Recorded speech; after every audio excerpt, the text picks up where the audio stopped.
Azizlar, men hozir Zambiya va Botsvananing chegarasida turibman. Va bilasizmi nima sodir bo'ldi? Zambiyadagi ofitser meni pasportimni ko'rib, O'zbekiston, deyapti. Sizlar kecha o'ynadinglar-a, deyapti. Siz tushunyapsizmi? Siz bir sekundga tushunyapsizmi? Zambiyada o'tirgan, mana bu chegarachida o'tirgan ofitser bizani mamlakatda taniyapti. Ishoning, men 62 ta mamlakatda bo'lgan odamman va har gal O'zbekiston desa, qayerda u? Nima mamlakat bu? Qayerda joylashgansizlar? Sizlar tilinglar qanaqa deb mingta savol berardi. Hozir bizani odamlar tanishni boshlayapti. Va bu futbolning kuchi, azizlar, va bu mana shu jahon chempionatining kuchi. Biz jahon chempionatiga chiqganimizning o'zi muvaffaqiyat. Ana shuni o'zi g'alaba. Tushunyapsiz? Qolgani muhim emas. 34 yil davomida hech qachon O'zbekistonni eshitmagan bular, jahon chempionati futbolda ko'rmagan, eshitmagan. Vdrug bizda paydo bo'lib qolyapmiz.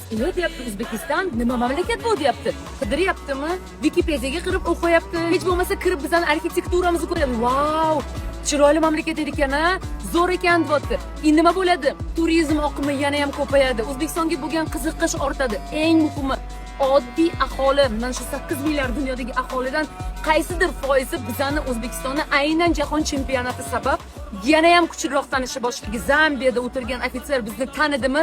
Men uchun allaqachon biz yutdik. O'yinning natijasi emas, muhimi biz ana shu darajaga chiqdik. Ya'ni mana degan mamlakatlar qatorida turib o'ynayapmizmi? Bizni tanishyapti.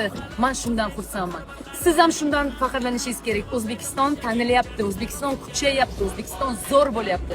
Eng qiladigan zo'r ishimiz mana shu jahon chempionatiga birinchi qadam qo'yganimiz.